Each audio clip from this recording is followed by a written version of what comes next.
দাবিতে খেলাফত মজলিস ঢাকা মহানগরী শাখা কর্তৃক আয়োজিত আজকের এই বিক্ষোভ পূর্ব সংক্ষিপ্ত সমাবেশের সংগ্রামী সভাপতি সমাবেত মুসল্লি ভাইরা, সংগ্রামী বন্ধুগণ, বিশ্বব্যাপী রমজান সিয়াম সাধনা শুরু হয়েছে।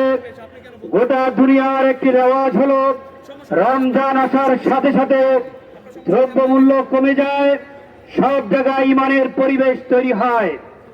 আমরা বাংলাদেশে দীর্ঘদিন ধরে লক্ষ্য করছি, রমজান আসার সাথে সাথেই কতিপয় অসাধু ব্যবসায়ীর চক্রান্তে সরকারি পৃষ্ঠপোষকতা যেখানে থাকে, দ্রব্যমূল্যের সীমাহীন ঊর্ধ্বগতি।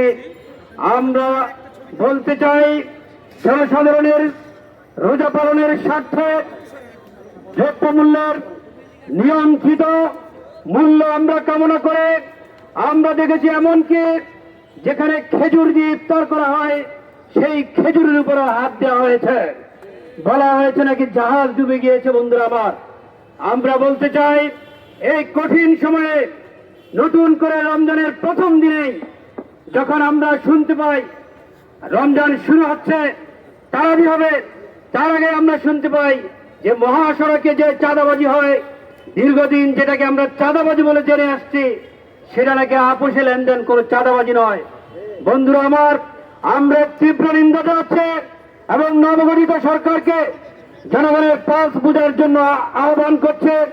পাশাপাশি সমস্ত চ্যানেল সহ সর্বত্র যাতে করে রমজানের পবিত্রতা রক্ষার স্বার্থে অশ্লীলতা সেখানে নিয়ন্ত্রণ করা হয়, বেহায়াপনামূলক কোনো ছবি, কোনো বিজ্ঞাপন, কোনো কিছু যাতে চালনা করা না হয়।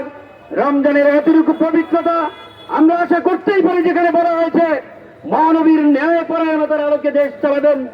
আল্লাহ রাব্বুল আলামিন বলেছেন, স্পষ্টভাবে বলেছেন, ফালা ইউরাব ফালা ওয়া রাব্বিকা লা ইউমিনুনা হাত্তা ইউহাক্কিমুকা ফীমা শাজারা বাইনাহুম।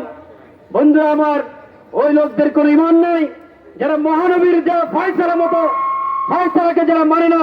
সুতরাং যারা ঘোষণা দিয়েছেন মহানবীর ন্যায় পরায়ণতার আলোকে দেশ চালাবেন, আমরা প্রথম দাবি জানাচ্ছি, রমজানের পবিত্রতা রক্ষা করে আপনারা ন্যায় পরায়ণতার সেই আপনাদের আগ্রহ প্রকাশ করুন।